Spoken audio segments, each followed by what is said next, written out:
Krisis 2008 gitu. Memang nggak separah tahun 98, tapi lumayan banget tahun 2008 itu sampai sekarang belum terjadi lagi. Bahkan kemarin krisis pandemi pun sama-sama turun, IHSG turun 40%, waktu 2008 IHSG itu turun bisa sampai 60% dan recovernya lama. Tapi kalau di 2020 kemarin pandemi, recovernya tuh cepat. Jadi kalau ditanya awalnya gimana sih? Sebenarnya karena gabut sih.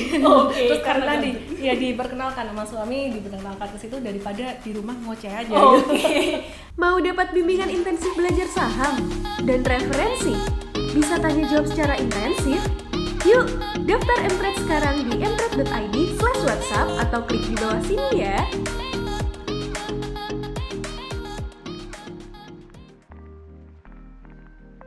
Halo Mtraders, selamat datang di episode pertama podcast Mtrade. Ada yang udah kenal dengan kami berdua?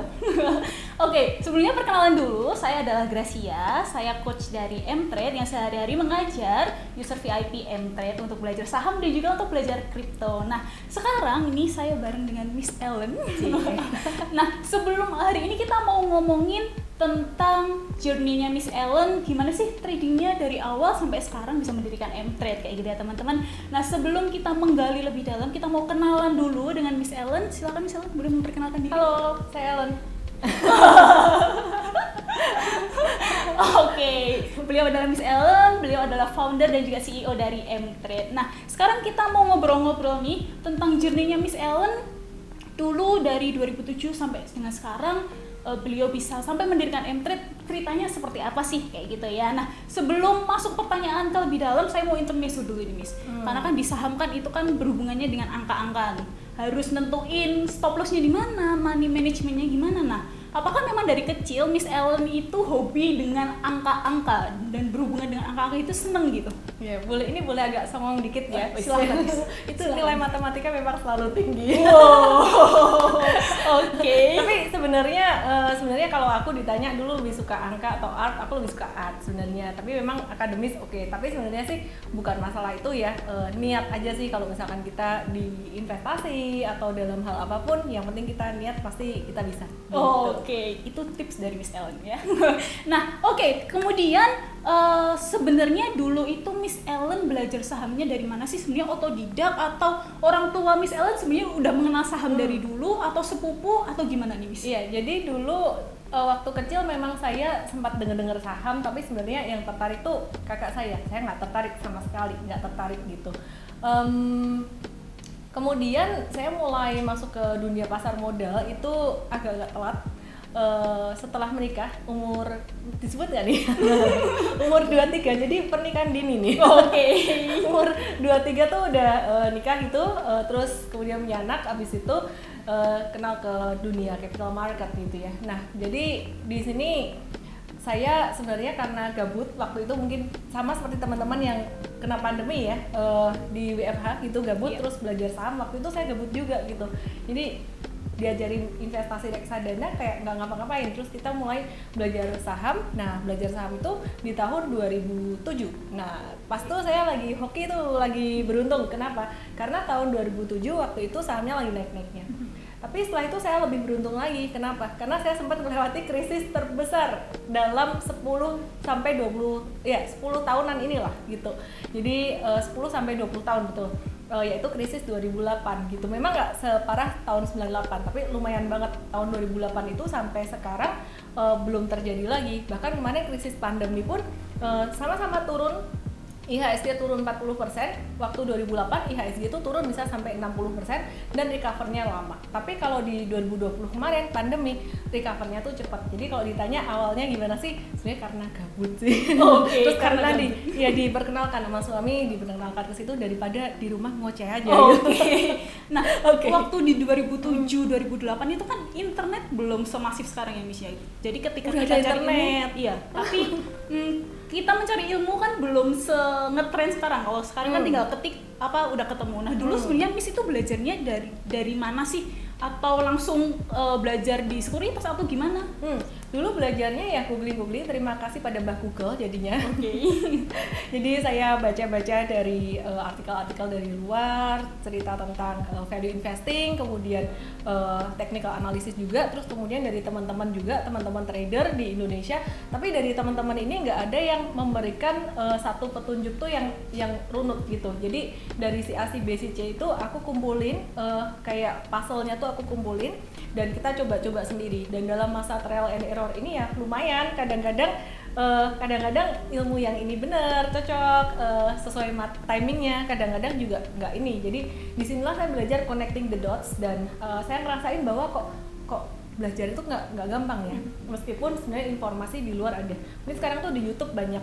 Kalau dulu modelnya masih Yahoo Groups dan kemudian Facebook setelah Yahoo Groups gitu. Jadi mungkin beda bentuk informasi aja, tapi random semuanya. Jadi di sini Mtrade tuh ditujukan supaya kita kasih pembelajaran yang runut.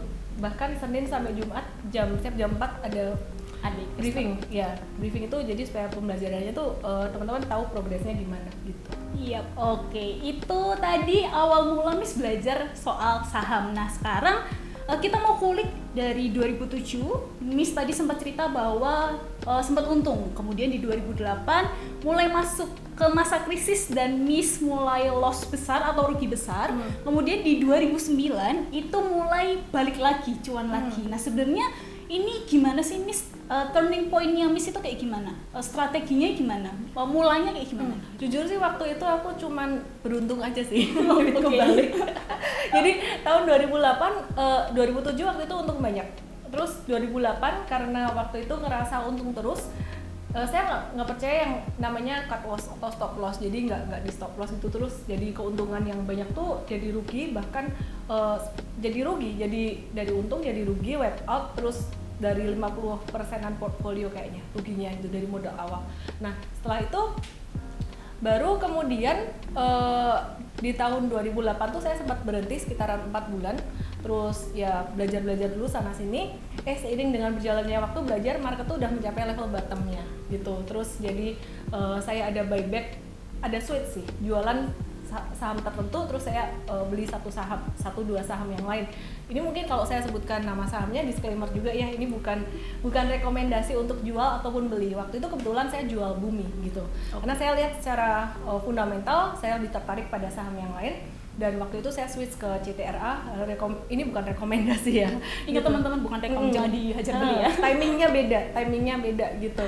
Terus waktu itu saya juga nyangkut di Astra International, tapi saya cek fundamentalnya oke, jadi saya hold dan ada nambah beli juga. Dan kebetulan memang timingnya bagus banget di 2008 akhir dan Januari 2009 valuasinya masih murah-murah semua dan akhirnya ya mulai berbunga tuh butuh waktu sekitar 3-5 tahun untuk investasi itu berbunga. Sambil nunggu itu berbunga saya ada trading juga, jadi masih trial and error strategi tradingnya. Saya coba-coba antara swing trading dan trend following itu tadi. Oke, itu tadi turning point-nya Miss dari rugi bisa sampai untung dan masih bertahan sampai sekarang di market kayak gitu. Nah, mau tanya lagi nih Miss, di 2007 sampai 2008 kan Miss kan rugi besar nih. Nah, sebenarnya apa yang membuat Miss masih termotivasi sampai akhirnya nggak kapok di market? Gitu ya? Aku harus terus belajar. Sebenarnya motivasinya Miss apa? Simple, Chris. Apa? Duitnya duit suami. Oke. Ditanyain terus sama suami, duitku gimana gitu. Jadi kepikiran kayaknya aku harus balikin nih gitu. Jadi saya bilangnya tenang tapi di sini kayak ada tanggung jawab harus balikin, gimana caranya gitu. Dan satu lagi, kalau ini jawaban yang lebih benar gitu ya. Tadi jawaban yang agak-agak ini. Jawaban yang lebih benar adalah saya melihat ada orang-orang yang berhasil dalam capital market, contohnya kayak Warren Buffett, terus kemudian Nicholas Darvas dan yang lain lagi, meskipun strateginya beda-beda, tapi mereka berhasil. Jadi saya percaya bahwa success lives close, kalau boleh ngutip dari Anthony Robbins, atau kalau versi Indonesia, versi Boso Jawanya dari Pak Tung Desemaringin adalah sukses itu meninggalkan jejak gitu. Jadi saya percaya kalau ada yang berhasil tuh bisa diikuti, ada patternnya gitu aja. Jadi kalau dia bisa, saya percaya saya bisa, dan semua juga bisa, teman-teman semuanya juga bisa gitu. Grace bisa, maka teman-teman yang nonton juga bisa, yang dengerin juga bisa. Bener banget, teman-teman juga tetap bisa ya bertahan di market gitu. Nah, saya juga mau tanya nih Miss, tips buat teman-teman supaya masih tetap bertahan di market, karena kan banyak banget nih di 2020, 2021 karena masuk ke pandemi, jadi teman-teman yang sebenarnya nggak tahu sama sekali dengan market karena kayak tadi Miss ngomong nganggur di rumah, mending ikutlah trading dan akhirnya merasakan rugi dan mulai putus asa di market. Kira-kira apa yang harus kami lakukan buat teman-teman yang kira-kira mulai putus asa di market? Manage your expectation. Yes, benar sekali. Jadi kenapa kecewa? Kecewa tuh karena ekspektasi terlalu tinggi. Kayak ekspektasinya mesti cuan cepet, cuan gede gitu. Padahal kalau kita slow aja, santai aja sambil belajar, itu juga kita bisa mendapatkan hasil yang lebih bagus. Misalkan ya, aku mau nih join M-Trade gitu, bayar uang sekolahnya 1 tahun berapa gitu. Nah, maunya cepet-cepet dalam beberapa hari itu BEP. Padahal tergantung modalnya berapa. Saya kalau ditanya sama orang, ini BEP-nya berapa cepet sih gitu, dari istilah kata modal awal belajar, ya tergantung lah modalnya berapa. Kalau modal semakin banyak pastinya semakin cepat BEP-nya, untung 1% aja bisa BEP gitu. Sekali lagi semuanya tergantung modal awal dan juga kondisi market. Yang jelas teman-teman, supaya nggak kecewa, supaya nggak gampang putus asa, adalah manage your expectation bahwa capital market, saham ini adalah tempat untuk kita belajar dan bertumbuh. Kalau kita fokus pada belajarnya, cuannya pasti ngikutin. Oke, bener banget sih teman-teman, karena kalau kita buru-buru tradingnya juga hasilnya nggak akan maksimal kayak gitu ya. Nah, ini jadi pertanyaan terakhir di episode pertama ini, Miss, kira-kira motivasi Miss mendirikan M-Trade itu apa? Simple sih, aku mau teman-teman yang belajar saham, crypto, trading, semua tentang trading itu bisa lebih mudah dalam melakukan pengambilan keputusan dan proses belajarnya lebih mudah. Terus kemudian juga saya melihat bahwa informasi itu banyak di luar sana disebarkan, dan informasi ini ada yang benar, bisa dipercaya, ada yang enggak, dan bahkan informasi sudah terlalu banyak di luar sana. Jadi M-Trade membantu teman-teman untuk mengeliminasi informasi justru ya.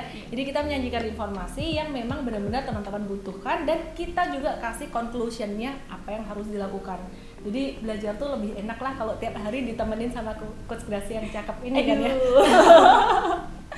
Oke, berarti bisa aku ambil kesimpulan bahwa memang seorang trader itu memang harus tahan banting ya teman-teman. Nggak mungkin teman-teman sekali masuk ke market habis itu langsung cuan banyak, itu enggak. Tentu semuanya melalui proses. Ada rugi, ada untung, tapi kalau teman-teman masih tetap semangat berada di market, teman-teman masih akan bisa bertahan ke depannya. Nah, di IG Live juga saya pernah dengar Miss ngomong soal tips bahwa ketika kita nggak berani coba, kita nggak akan tahu.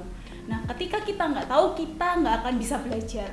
Nah, maka dari itu perlu banget untuk kita berani mencoba walaupun salah, tapi kita bisa belajar dari kesalahan itu. Nah, akan lebih oke lagi kalau kita bisa belajar dari kesalahan orang lain, atau kita dengerin kayak gini ceritanya Miss Ellen, jadi dulu kayak gini tipsnya ini dan itu. Jadi kita bisa belajar dari kesalahan orang lain, dan hopefully ke depan kita nggak mengulangi kesalahan yang sama kayak gitu. Nah, untuk menemani teman-teman belajar, teman-teman bisa join VIP M-Trade. Silakan teman-teman nanti bisa langsung ke website www.mtrade.id. Di sana akan ada WhatsApp. Silakan teman-teman bisa daftar di sana. Oke, seperti itu. Saya Coach Gracia. Saya Elmeng. Kita pamit undur diri. Dadah! Salam profit!